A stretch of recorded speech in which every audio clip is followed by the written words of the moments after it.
ठीक है। अच्छा, स्टेट में हमने क्या देखा था, कोई भी ऑर्गेनाइजेशन जिसके पास क्या है, पावर हो, किस चीज का? एक तो डिसीजन लेने का, ठीक है। दूसरा, कोई भी एक्ट करने का, किसी काम को करने का, ठीक है। ये पावर किस लिए होने चाहिए? पब्लिक मैटर में, ठीक। तो वही कहलाता है हमारा स्टेट, ठीक है। कोई भी ऑर्गेनाइजेशन हो जिसके पास ये पावर हो कि वो डिसीजन ले सके पब्लिक मैटर में, ठीक, तो वो उसे हम स्टेट कहेंगे, ठीक है। तो स्टेट हमारे प्राइवेट भी हो सकते हैं और ये गवर्नमेंट भी। अब स्टेट को, इस स्टेट को उससे नहीं कंफ्यूज करना है जो हमारे स्टेट होते हैं, राज्य जिसको बोलते हैं, जैसे हमारा दिल्ली हो गया, यूपी हो गया, ठीक है। ये अलग चीज है, ठीक, और ये अलग चीज है। इससे इसको कंफ्यूज नहीं करना है, ठीक। और कल ये विकास तुम पूछे थे ना कि ये मतलब प्राइवेट ऑर्गेनाइजेशन स्टेट कैसे होते हैं, ठीक। जी सर जी। तो जैसे यहाँ पे ये देखो कि जैसे मान लो कि कोई एयरपोर्ट है, ठीक है, या फिर कोई रोड बनाने का काम हो रहा है, ठीक। तो यहाँ पे ये मान लो किसी प्राइवेट कंपनी के अंदर में आ रहा है, प्राइवेट कंपनी के अंडर में यहाँ पे काम हो रहा है, ठीक है। अब यहाँ पे ये देखो कि ये लोग क्या कर रहे हैं, एयरपोर्ट या रोड बनाने का काम कर रहे हैं, ठीक है। अब ये तो पब्लिक मैटर में काम कर रहे हैं ना ये, ठीक। कहाँ पे? ये पब्लिक मैटर के अंदर काम कर रहे हैं, ठीक है। और ये ऑर्गेनाइजेशन है ना, यहाँ पे कोई प्राइवेट कंपनी है, ये पब्लिक मैटर में काम कर रही है। अब ये कुछ ऐसा काम करने लगे जो कि मतलब सुटेबल ना हो, जो सही ना हो, ठीक, पब्लिक मैटर के लिए, ठीक है। तो यहाँ पे जो लोग होंगे, मान लो कि एयरपोर्ट पे फैसिलिटी इनको सही प्रोवाइड नहीं हो पा रही है, ठीक। यहाँ पे बहुत ज्यादा चार्जेस लग रहे हैं, कुछ भी अगर गलत ऐसा उन्हें फील हो रहा है, अगर पब्लिक को गलत फील हो रहा है, ठीक, तो ये स्टेट के खिलाफ यहाँ पे हमारा जो सुप्रीम कोर्ट या हाई कोर्ट है उस पे जा सकते हैं, ठीक। तो ये इस तरीके से हमारा जो प्राइवेट ऑर्गेनाइजेशन होती है, ये इस तरीके से हमारा स्टेट का काम करती है। अब समझ में आया कि नहीं? हेलो, समझ में आया विकास? आवाज जा रही है? विकास समझ हाँ में हाँ आया? समझ में आ गया। चलो ठीक है। हाँ सर। अब यहाँ पे यही मेनली हमको समझना है, ठीक, कि ऑर्गेनाइजेशन होना चाहिए और वो पब्लिक मैटर के अंदर काम करे, ठीक। तो वो सारी चीजें स्टेट के अंदर आती हैं, ठीक है। जैसे हमारा अगर कोई इंडिविजुअल पर्सन होगा तो वो स्टेट के अंदर नहीं आता है, ठीक।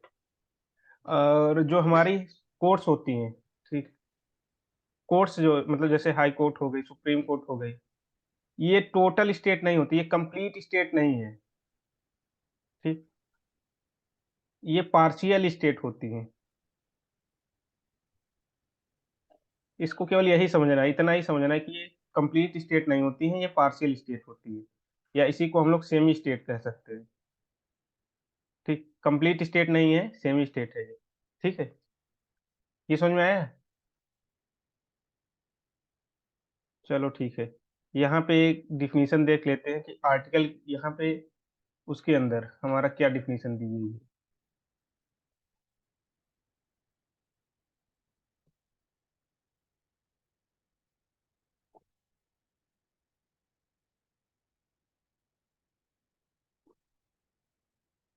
ये स्क्रीन पे दिख रहा है, article 12 of the constitution in the constitution of India 1949। ये दिख रहा है? हाँ नहीं हाँ, नहीं नहीं दिख रहा है? दिखाई दे रहा है। देख।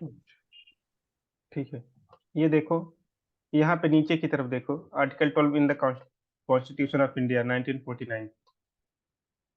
अब यहाँ पे ये देखो दिया डिफिनीशन, यहाँ से देखो, the state includes the government and parliament of India and the government and the legislature of each of the states and all local or other authorities within the territory of India or under the control of the government of India, ठीक है। ये समझ में आ रहा है ना कि हमारा जो स्टेट है वो क्या क्या इंक्लूड कर रहा है। यहाँ पे गवर्नमेंट आ रही है, ठीक है, गवर्नमेंट मतलब हमारी सेंट्रल गवर्नमेंट हो गई, ठीक है। पार्लियामेंट आ गई, ठीक। पार्लियामेंट जो हमारी संसद है, लोकसभा राज्यसभा, ठीक है। और और क्या होगा, लेजिस्लेचर आ गया। लेजिस्लेचर मतलब जो विधानसभा है, ठीक है। जो स्टेट के अंदर लेजिस्लेचर होती है, विधानसभा हो गई, ठीक, और विधान परिषद आ गया।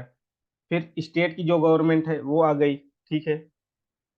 फिर लोकल बॉडीज की बात हो रही है। लोकल बॉडीज मतलब जैसे शहरों के अंदर म्यूनिसिपल कॉर्पोरेशन होता है, ठीक है, जिसको बोलते हैं नगर पालिका। जैसे दिल्ली के अंदर है MCD, municipal corporation of Delhi, ठीक। वैसे ये हमारी लोकल ऑर्गेनाइजेशन आ गई, ठीक। जैसे और गांवों में क्या होता है, पंचायती राज इंस्टीट्यूशन होता है, ठीक है, जिसको ग्राम पंचायत बोला जाता है। वो सारी चीजें स्टेट के अंदर आती हैं, ठीक। और और यहाँ पे ये देखो, और आगे कहा जा रहा है कि और भी अथॉरिटीज, यहाँ पे other authorities within the territory of India और under the control of the government of India, ठीक। और under the control of government of India का मतलब ये हुआ कि और कोई भी मतलब बॉडीज होंगी, ठीक, जैसे सेबी हो गया, ठीक है, हमारा नीति आयोग हो गया। ये सारी चीजें गवर्नमेंट ऑफ इंडिया के कंट्रोल में हो गई। जैसे हमारे जो पब्लिक सेक्टर के यूनिट्स होते हैं, जैसे कि अ, भारत पेट्रोलियम हो गया, ठीक। ये सारी चीजें हमारे यहाँ पे आ रही हैं, गवर्नमेंट गवर्नमेंट के अंदर अंडर में आ रही हैं, ठीक। तो ये सारी चीजें स्टेट की तरह फंक्शन करेंगी, ठीक। तो ये समझ में आया। अब स्टेट क्लियर है ये। स्टेट के अंदर हमको दोनों ऑर्गेनाइजेशन को रखना है, प्राइवेट भी और यहाँ पे पब्लिक भी, ठीक। पब्लिक मतलब जो गवर्नमेंट ऑर्गेनाइजेशन होगी, ठीक है। पब्लिक और प्राइवेट ऑर्गेनाइजेशन ये दोनों रखनी है हमको स्टेट के अंदर,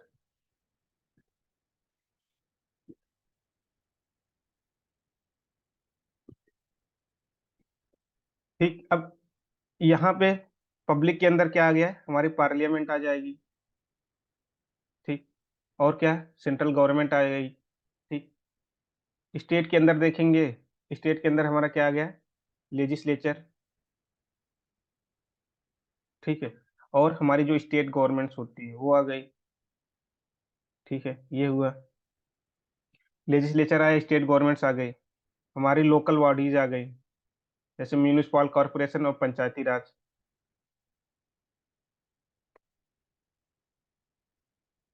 ठीक है। और क्या हुआ, पंचायती राज इंस्टीट्यूशन आ गए, ठीक। ये हुआ। फिर और भी बॉडीज आ गई जो गवर्नमेंट ऑफ इंडिया के अंदर फंक्शन करती है, जैसे मैंने बताया सेबी हो गया, ठीक। और नीति आयोग, इस तरीके की जो भी बॉडी होंगी, ठीक है। ये हुआ, ठीक। ये हमारे ओरिजिनल कॉन्स्टिट्यूशन में दिया गया था। जो हमारा कॉन्स्टिट्यूशन बना था उसमें ये सारी चीजें डिफाइंड थी, ठीक है। और प्राइवेट, ये जो प्राइवेट ऑर्गेनाइजेशन वाला कॉन्सेप्ट आया है, ये हमारे आता है जुडिशरी से। इसको जुडिशरी ने ऐड किया है, ठीक। जुडिशरी ने ये बताया है कि प्राइवेट ऑर्गेनाइजेशन भी अगर स्टेट का फंक्शन कर रहे हैं, अगर वो लोग पब्लिक मैटर में वर्क कर रहे हैं, तो वो सारे भी यहाँ पे स्टेट के अंदर आएंगे, ठीक है। तो यहाँ पे जो हमारा आर्टिकल 12 है, ठीक, ये आर्टिकल 12 ये हमारा क्या है, क्या बताता है, ये डिफिनीशन ऑफ स्टेट है, ठीक। एक क्वेश्चन यूपीएससी में बहुत ज्यादा पूछा जाता है कि जैसे वहां पे स्टेटमेंट हर साल की, हर साल कम से कम एक और वो लगभग दो क्वेश्चन पूछ ही लिए जाते हैं कि जैसे एक स्टेटमेंट यहाँ पे ऐसा दिया जा रहता है कि कोई टर्म दे दिया गया है, जैसे यहाँ पे स्टेट दिया है, ठीक है। तो वहां पे ऐसे करके दे दिया गया है, the term state is defined in the Indian constitution, ठीक है। तो ये तो यहाँ पे इंडियन कॉन्स्टिट्यूशन के अंदर डिफाइंड है, स्टेट तो डिफाइंड है, ठीक। तो यहाँ पे ये स्टेटमेंट करेक्ट होगा। लेकिन मोस्ट ऑफ द टाइम ऐसे स्टेटमेंट बनते हैं, मतलब जो हमारा कॉन्स्टिट्यूशन है, ये तो मतलब अभी यहाँ पे हम लोग स्टेट को देख रहे हैं, डिफाइन किया हुआ है, लेकिन मोस्ट ऑफ द टर्म को डिफाइन नहीं करता है, ठीक। जैसे यहाँ पे अभी हमने ये आर्टिकल तो देखा, यहाँ पे स्टेट को डिफाइन कर रहा है, ठीक है। फिर आर्टिकल हम लोग जब 13 देखेंगे तो वो लॉ को डिफाइन करता है, ठीक, कि हमारे लॉ क्या होते हैं, कानून क्या होता है, ठीक है। यही दो चीजें मैंने अभी तक देखा है कि जो कॉन्स्टिट्यूशन के अंदर डिफाइंड है, ये स्टेट है और ये आर्टिकल 13, ठीक। तो जैसे अगर यूपीएससी के अंदर कहीं भी क्वेश्चन ये पूछा जाता है कि जैसे कोई भी टर्म दे दिया गया है, ठीक, जैसे मान लो कि हमारा माइनॉरिटी दे दिया गया है, ठीक, या अनटचबिलिटी दे दिया गया है, माइनॉरिटी या अनटचबिलिटी, इसको अछूत बोलते हैं, हिंदी में इसको अछूत बोलते हैं। तो अगर ये पूछा जाए कि क्या ये इंडियन कॉन्स्टिट्यूशन में डिफाइंड है, ठीक, तो वहां पे ये सारे ये स्टेटमेंट रॉन्ग होगा। इंडियन कॉन्स्टिट्यूशन मतलब मेजरली चीजों को नहीं डिफाइन करता, केवल कुछ चीजें हैं, जैसे यहाँ पे स्टेट है, फिर वो ये लॉ है। मैं मतलब यहाँ पे यही मेजर चीजें हैं जो डिफाइंड है, ठीक, और सारी चीजें डिफाइन नहीं है, ठीक है। अगर ये पूछा जाए स्टेट डिफाइन है तो हाँ, वो स्टेट का ये वाला स्टेटमेंट करेक्ट होगा। ये लॉ डिफाइन है, लॉ करेक्ट होगा, ठीक। अब इसके बाद जो पूछा जाता है, जैसे माइनॉरिटी डिफाइन है, नहीं ये डिफाइन नहीं है। अनटेचबिलिटी क्या होती है, ये डिफाइन है, ये नहीं डिफाइन है, ठीक है। तो मतलब ये जब भी ऐसा स्टेटमेंट बनेगा तो वहां पे 99% चांस है कि वो स्टेटमेंट इनकरेक्ट होगा, ठीक। अभी जब हम लोग क्वेश्चन डिस्कस करेंगे तो वहां पे ये देखेंगे, ठीक है। ये हुआ हमारा स्टेट स्टेट का डिफिनीशन, ठीक। और आगे देते हैं, ये आर्टिकल 12 के अंदर था स्टेट का डिफिनीशन,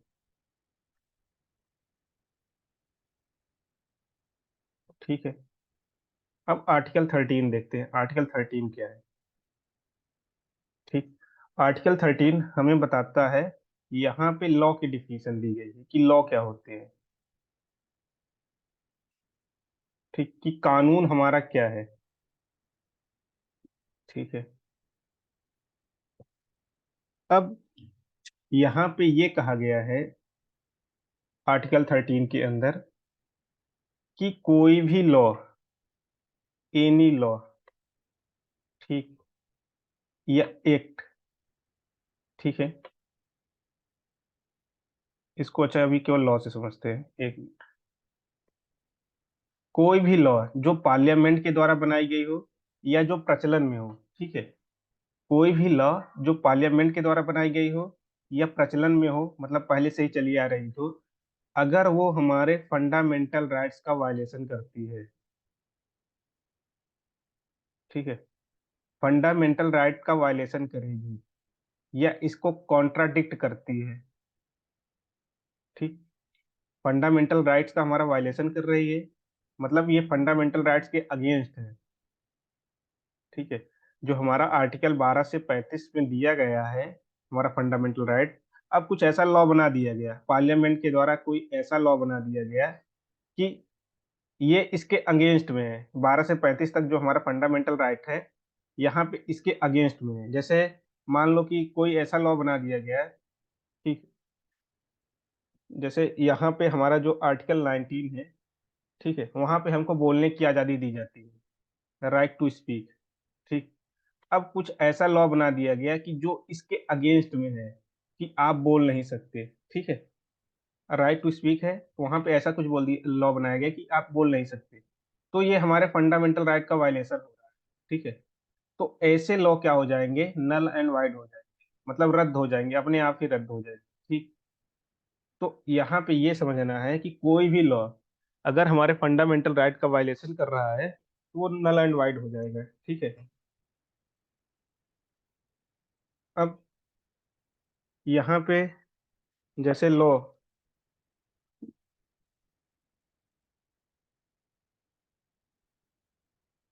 जैसे हमारे क्या क्या हो सकते हैं, जैसे लॉ हमारा पार्लियामेंट के द्वारा बनाया गया लॉ हो, ठीक है, ये हो गया, ठीक। दूसरा कि कोई ट्रेडिशनल चीजें चली आ रही हैं, ठीक है, इसी को कस्टम बोलते हैं, या ट्रेडिशनल चीजें चली आ रही हैं, मतलब पुराने टाइम से ही ट्रेडिशनली चली जा रही है, ठीक, वो हो गया, ठीक है। या फिर कोई अमेंडमेंट कर दिया जाए, लॉ के अंदर कोई अमेंडमेंट कर दिया जाए। ठीक है, लॉ है, या पार्लियामेंट के द्वारा बनाया गया हो, या फिर कोई कस्टम या ट्रेडिशनल हो। ठीक है, या फिर कोई लॉ के अंदर अमेंडमेंट, मतलब कोई लॉ चल रहा है पहले से ही, उसके अंदर अमेंडमेंट कर दिया जाए और ये लॉ वायलेट कर रहा हो हमारे फंडामेंटल राइट्स को। ठीक, या फिर कोई टेम्परेरी लॉ बनाया गया हो, जैसे हमारा एक ऑर्डिनेंस होता है। ऑर्डिनेंस अभी मतलब ये जब हमारा राष्ट्रपति वाला चैप्टर आएगा तो उसमें डिस्कस करेंगे कि हमारा ये ऑर्डिनेंस क्या होता है। इसमें राष्ट्रपति क्या करता है कि कुछ टाइम के लिए, जैसे 6 महीने के लिए, वो कोई लॉ लाता है अपने, मतलब उसको, राष्ट्रपति को ये पावर दी गई है कि वो अपने हिसाब से 6 महीने के लिए यहाँ पे कोई लॉ ला सकता है। ठीक है, 6 महीने के लिए। तो यहाँ पे ये हमारा टेम्पोररी लॉ है। ठीक, तो जैसे यहाँ पे हमने देखा कि लॉ या तो पार्लियामेंट के द्वारा बनाया गया हो, या तो कस्टम या ट्रेडिशनल चले आ रहा है। जैसे यहाँ पे ये देखें कि जैसे एक हमारा अभी इशू चल रहा था 2-3 साल पहले, सबरीमाला मंदिर के अंदर, सबरीमाला। ठीक, जो हमारा सबरीमाला है, ये एक टेम्पल है। ठीक है, यहाँ पे जो हमारी वीमेन थी, औरतें थी, इनको अलाउ नहीं किया गया था कि ये यहाँ पे अंदर जा सकेंगी। ठीक है, सबरीमाला ये एक लॉ है। ठीक, ये एक कस्टम या ट्रेडिशनल लॉ है। ठीक है, ये पुराने टाइम से ही आ रहा है, ये किसी पार्लियामेंट के द्वारा नहीं बनाया गया है, ये हमारा कस्टम है।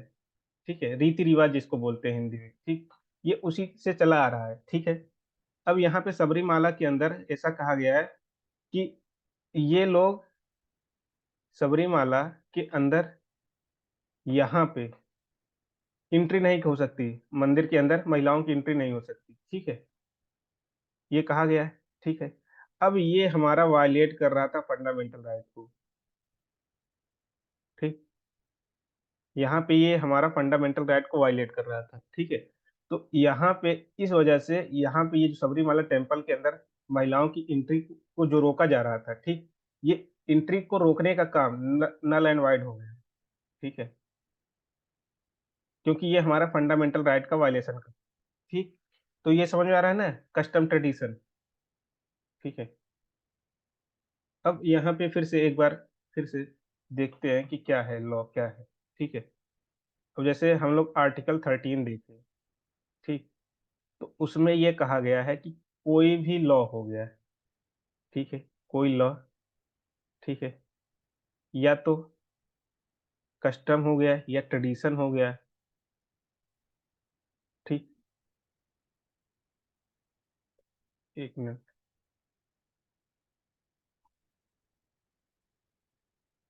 लॉ या फिर कोई एक्ट कह ले हम लोग उसी को, कोई भी लॉ हो गया या कोई एक्ट हो गया। ठीक है, या फिर हमारा कोई कस्टम हो गया या ट्रेडिशन हो गया। ठीक है, या फिर अमेंडमेंट हो गया, या फिर ऑर्डिनेंस, मतलब जो हमारी टेम्परेरी लॉ होती है। ठीक, कोई भी लॉ, एक्ट, कस्टम, ट्रेडिशन या अमेंडमेंट या फिर ऑर्डिनेंस, अगर ये वायलेट कर रहे हैं, वायलेट कर रहे हैं। ठीक है, किसको, हमारे फंडामेंटल राइट्स को। ठीक है, वायलेट करेंगे या फिर इनकॉन्सिस्ट इनकॉन्सिस्टेंट है। ठीक है, मतलब कि यहाँ पे जो हमारा फंडामेंटल राइट है उसके अकॉर्डिंग नहीं है। ठीक है, या फिर अब्रिज कर रहे हैं, हमारे फंडामेंटल राइट को काट रहे हैं, हमारे फंडामेंटल राइट को छोटा कर रहे हैं। अब्रिज मतलब छोटा करना होता है। ठीक है, तो अगर ये वायलेट कर रहे हैं, इनकॉन्सिस्टेंट हैं या अब्रिज कर रहे हैं, तो ये सारे अपने आप नल एंड वाइड हो जाएंगे। ठीक है, तो इस तरीके के जो लॉ बनेंगे वो लॉ नहीं होंगे। ठीक, तो ये हमारे आर्टिकल 13 के अंदर लॉ की डिफिनीशन दी गई है। ठीक है, अब यहाँ पे, अब ये चेक कौन करेगा कि ये सारी चीजें, मान लो पार्लियामेंट में कोई लॉ बन गया। ठीक है, अब ये चेक कौन कर रहा है कि ये जो लॉ बन रहा है ये हमारा वायलेट कर रहा है फंडामेंटल राइट्स को। ठीक है, ये काम हमारा करता है सुप्रीम कोर्ट करेगा और हाई कोर्ट करता है। ठीक है, ये दो कोर्ट्स होते हैं जो ये चेक करते हैं कि क्या ये हमारे फंडामेंटल राइट्स को वायलेट कर रहे हैं कि नहीं। ठीक है। तो यहाँ पे हम लोग देख रहे हैं कि ये जो हमारा, ये जो ये सुप्रीम कोर्ट और हाई कोर्ट, यहाँ पे एक जुडिशियल रिव्यू का कॉन्सेप्ट आ रहा है। ठीक है। मतलब कि जो भी लॉ बनेंगे उनको जुडिशरी रिव्यू करेगी। ठीक, उनको फिर से देखेगी कि क्या ये सही बने हैं कि नहीं बने हैं। ठीक है। तो हमारा ये, यहाँ पे हम देखते हैं कि ये जो हमारी जुडिशरी यहाँ से मतलब आर्टिकल 13 हमारा जुडिशियल रिव्यू का कॉन्सेप्ट दे रहा है। ठीक है। जो हमारा जुडिशियल रिव्यू का कॉन्सेप्ट है ये आर्टिकल 13 से आ रहा है। ठीक है। ये समझ में आ रहा है। ठीक। अब क्या हुआ कि ये सारी चीजें चल रही थी। ठीक है।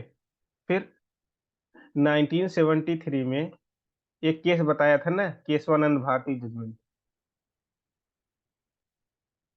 ठीक। ये बहुत ही मतलब इंपॉर्टेंट केस है पॉलिटी के अंदर। ठीक। इस केस में ये कहा गया कि ये जो हमारा जुडिशियल रिव्यू है, ठीक है, ये फंडामेंटल राइट तो सही है। ठीक है। ये सही है कि मतलब अगर ये कोई भी लॉ अगर अब्रीच करता है हमारे फंडामेंटल राइट्स को तो वो नल एंड वायर्ड होगा। ठीक है। यहाँ पे केशवानंद भारती जजमेंट में ये कहा गया कि अगर कोई भी लॉ हमारा बेसिक स्ट्रक्चर को, ठीक है, वायलेट कर रहा है तो वो लॉ भी नल एंड वाइड होगा। ठीक। अब बेसिक स्ट्रक्चर क्या होता है? ठीक है। जैसे हमारे संविधान के कुछ करेक्टर है। ठीक है। जैसे वहां पे जब हम लोग प्रियम्बल डिस्कस कर रहे थे, ठीक है, कि जैसे वहां पे हमने डिस्कस किया था कि जो हमारा स्टेट है, ठीक, वो हमारा कैसा स्टेट होगा? सोवरिन होगा। ठीक। सोशलिस्ट होगा। सोवरिन होगा, सोशलिस्ट होगा, सेक्युलर होगा, डेमोक्रेटिक होगा और रिपब्लिक होगा। ठीक। तो ये हमने ये देखा था कि हमारा स्टेट कैसा होना चाहिए, जो हमारा गवर्नमेंट होगी वो इस टाइप की होगी। ठीक है। अब कुछ ऐसा, अब ये सारी चीजें पार्ट है हमारे डॉक्ट्राइन ऑफ बेसिक स्ट्रक्चर के। ठीक। जो बेसिक स्ट्रक्चर है उसका पार्ट है। ठीक है। जैसे इसको एग्जांपल से समझें तो जैसे कि मान लो कुकर बनाना है, जैसे जो हमारा प्रेशर कुकर होता है, ठीक, उसको बनाना है। ठीक है। तो यहाँ पे ये एक ऐसे पॉट होता है। ठीक। अब इसके ऊपर ढक्कन होता है। ठीक है। और ढक्कन के अंदर हैंडल लगा होता है। ठीक। अब यहाँ पे इस इस ढक्कन के अंदर या हैंडल के अंदर कुछ भी छेड़खानी कर सकते हैं, इसके शेप को चेंज कर सकते हैं। ठीक है। जैसे ये हमारा रेक्टेंगुलर शेप में है, इसको सर्किल बना दो। ठीक है। अब यहाँ पे इसके शेप को चेंज कर दो। ठीक है। यहाँ पे इसके शेप को चेंज कर दो। ठीक। ये सारी चीजें हो सकती हैं। ठीक है। अब अगर ये हैंडल हटा दूं, ठीक, हैंडल हटा दो तो अब ये कुकर नहीं रह जाएगा। ठीक है। अब ये दूसरा कुछ बन गया। ठीक। और वही अगर हैंडल है, ठीक है, और यहाँ पे ऊपर विसल लगी है तो ये मतलब ये इसको वेट बोलते हैं। तो ये हमारा कुकर है। ठीक। अब इसका स्ट्रक्चर चाहे जो भी हो, ठीक है, लेकिन इसका बेसिक जो चीजें हैं वो नहीं बदलनी चाहिए। ठीक है। जैसे ह्यूमन है, जैसे जो हमारा आदमी होता है, उसके लिए जो मिनिमम कंडीशन है, जैसे दो हाथ होना चाहिए, दो पैर होना चाहिए, ये सारी चीजें सही हैं, और वो पैर से चलना चाहिए। ठीक है। ये सारी चीजें सही हैं तो उसको हम लोग ह्यूमन कहते हैं। ठीक। अब अगर यही कुछ ऐसा हो जाए कि वो अ, पैर से नहीं चल रहा है, मतलब दोनों पैरों से नहीं, अपने चारों पैरों से चल रहा है, ठीक है, तो उसको ह्यूमन नहीं कहेंगे। ठीक। अगर यहाँ पे दोनों पैरों से चल रहा है तो ठीक है, अगर वो चारों पैरों से चल रहा है तो उसको ह्यूमन नहीं कहा जाएगा। ठीक है। तो यही होता है बेसिक स्ट्रक्चर। ठीक। इसी तरीके से हमारा जो संविधान है उसका एक बेसिक स्ट्रक्चर है। ठीक है। उसके अंदर कुछ प्रोविजन दिए गए हैं। ठीक। तो वही चीज होती है। यही है हमारा बेसिक स्ट्रक्चर। ठीक। अब बेसिक स्ट्रक्चर समझ में आया कि इसमें और कुछ एक्सप्लेन करें? अभी ये मतलब ये सारी चीजें आगे आएंगी। मंगेश, आया मंकेश, आया अंक। ठीक है। बेसिक। आया। हाँ ठीक है। तो ये इस तरीके से हमारा बेसिक स्ट्रक्चर हुआ है। ठीक। अब basic structure Keshavananda Bharati judgment में क्या कहा गया है। अब यहाँ पे ये देखो, ये जो हमारा जुडिशियल रिव्यू वाला कॉन्सेप्ट था वो इवॉल्व किया है। ठीक। अभी तक केवल ये कहा जा रहा था कि अभी तक केवल ये कहा जा रहा था कि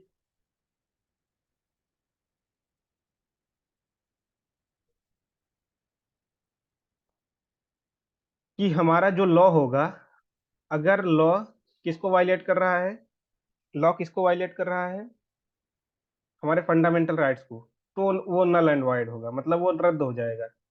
लेकिन अब ये कहा जा रहा है कि कोई भी लॉ जो हमारा बेसिक स्ट्रक्चर के खिलाफ है, ठीक, बेसिक स्ट्रक्चर के खिलाफ है, अगर कोई लॉ ऐसा बनाया जाता है तो वो नल एंड वाइड होगा।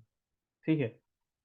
तो अब जैसे एग्जाम में पूछा जाए कि लॉ के किसके, मतलब यहाँ पे किसको वायलेट नहीं करना चाहिए, ठीक है।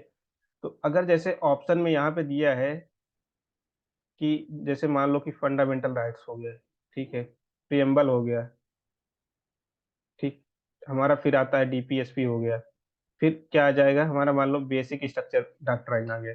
ठीक है।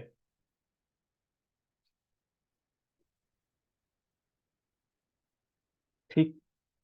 तो अब यहाँ पे ये होगा, जैसे ऑप्शन में दिया हो कि जैसे ए ऑप्शन हो 1 2, बी के अंदर क्या हो 2 3 4 हो, ठीक है, सी के अंदर हो 1 1 एंड 4, डी के अंदर ऑल डाल दे। ठीक। तो यहाँ पे ये वाला जो ऑप्शन होगा हमारा, ये एफ आर हो जाएगा और बेसिक स्ट्रक्चर डॉक्ट्राइन। ठीक। ये यहाँ पे ये सी वाला सही होगा। ठीक है। अगर यहीं पे कुछ ऐसा पूछ लिया जाए, ये ऑप्शन हटा दे, सिंगल स्टेटमेंट बना दे, ठीक, मतलब कि कि यहाँ पे अब ऐसे है कि ओनली 2 वाला आ जाए, ठीक, ओनली 1 ओनली 2 ओनली 3 या ओनली 4, मतलब इन ऑप्शन में कौन सा सही है, ठीक है, जो ये दिए हैं, ए वाला सही है, बी वाला सही है, सी वाला या डी वाला, ठीक। तो उसमें ये चुनना है बेसिक स्ट्रक्चर डॉक्ट्राइन। ठीक है। उसमें फंडामेंटल राइट्स को नहीं चुनेंगे। ठीक। वैसे ये कहीं देगा नहीं क्योंकि ये कंट्रोवर्शियल हो जाएगा। ठीक है। वैसे कंट्रोवर्शियल हो जाएगा, लेकिन मान लो फिर भी कहीं पूछ लिया जाता है तो यहाँ पे ये हम दोनों को चुनेंगे। अगर नहीं दोनों ऑप्शन में है तो यहाँ पे ये जो हमारा बेसिक स्ट्रक्चर डॉक्ट्राइन है इसको चुनेंगे। ठीक है। तो अब ये लॉ समझ में आया, लॉ क्या होता है। हेलो मिश्रा जी, लॉ समझ में आया है। आ गया। आ गया। ठीक है।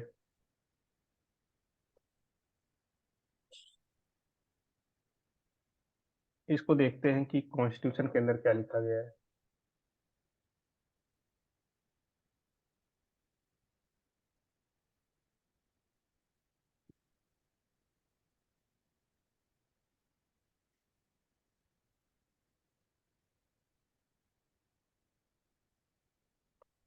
ये दिख रहा है article 13 in the constitution of India.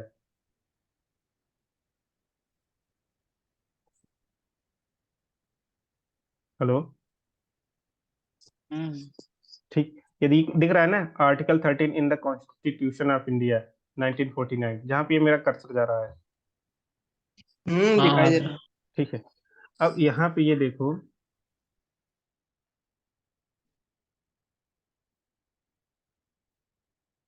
देखो यहाँ पे, the state shall not make any law which takes away और abridges the rights conferred by this part, and any law made in contravention of this clause shall to the extent of contravention be void। ठीक है।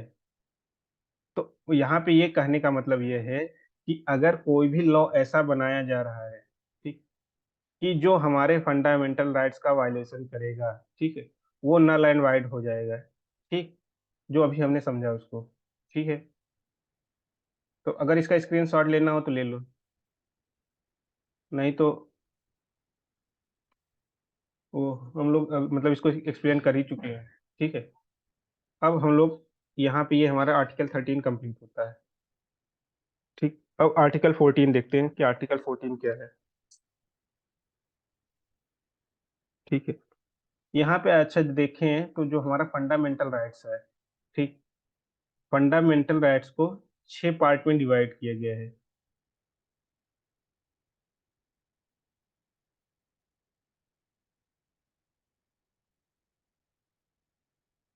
ठीक है, fundamental rights हमारा 6 parts में divided है।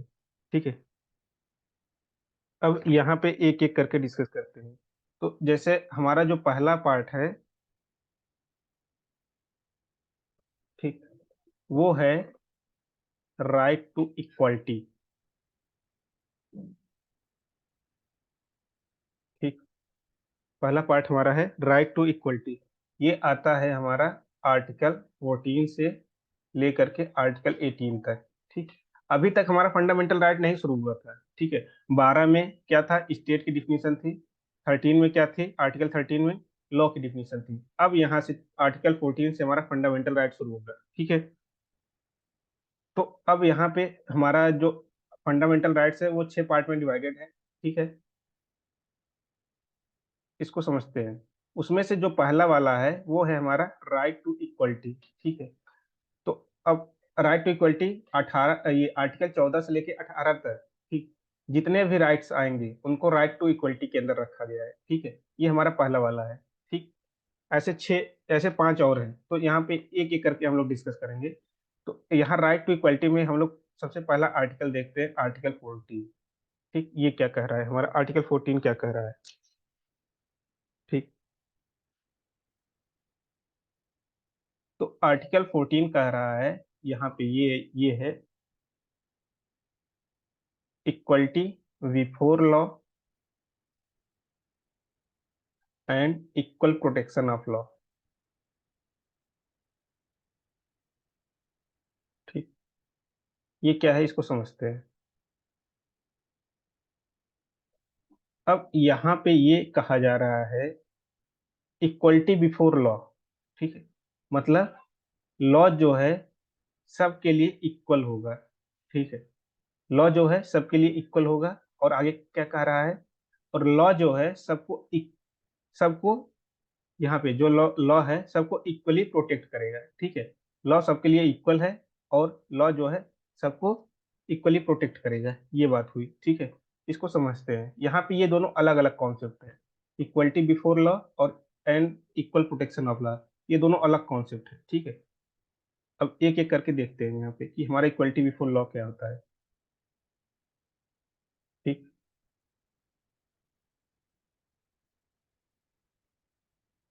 अब यहाँ पे जैसे देखें तो यहाँ पे ये कहा जा रहा है कि जो लॉ होगा, ठीक, वो सभी पर्सन के लिए सेम होगा। लॉ जो होगा ये इक्वल होगा फॉर ऑल पर्सन। ठीक, अब वो चाहे जो भी हो, ठीक है, चाहे वो रिच हो, ठीक, चाहे पुअर हो, चाहे बड़ा हो, ठीक है, चाहे छोटा हो।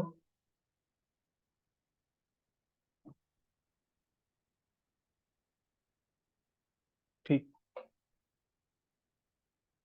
ठीक है, या फिर कोई पावरफुल पर्सन हो जिसके पास पावर हो।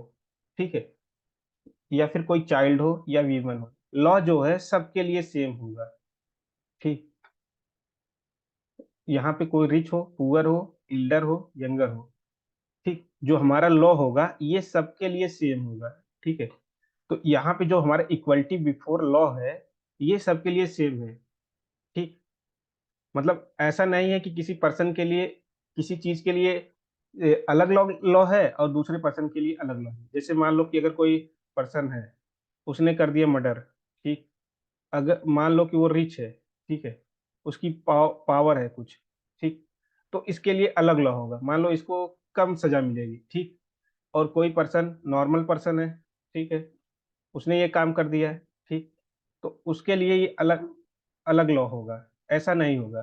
ठीक, यहाँ पे सभी पर्सन जो भी मर्डर करेगा उसके लिए सेम लॉ होगी। ठीक है, अब देखो यहाँ पे ये चीजें तो रख दी गई कि इक्वलिटी बिफोर लॉ। इंडिया के अंदर जब कॉन्स्टिट्यूशन बन रहा था तो मान लो ये समझो कि इक्वलिटी बिफोर लॉ ये रखा गया। ठीक, अब यहाँ पे कई बार ऐसा होता है कि लोग अब मान लो मर्डर किसी का हुआ, ठीक है। अब यहाँ पे कुछ ऐसी सिचुएशन हुई कि उसने सेल्फ प्रोटेक्शन में, मतलब किसी पर्सन ने सेल्फ प्रोटेक्शन में गोली चलाई, ठीक। सेल्फ प्रोटेक्शन में गोली चलाई। अब वो तो जानबूझ के नहीं मार रहा है, ठीक है। और उससे हो गया मर्डर, ठीक। सेल्फ प्रोटेक्शन में मतलब दूसरे तरफ से भी गोलियां चल रही थी और उसने अपने आप को प्रोटेक्ट करने के लिए गोलियां चलाई, ठीक है। अब यहाँ पे गलती से दूसरे पर्सन का मर्डर हो गया, ठीक।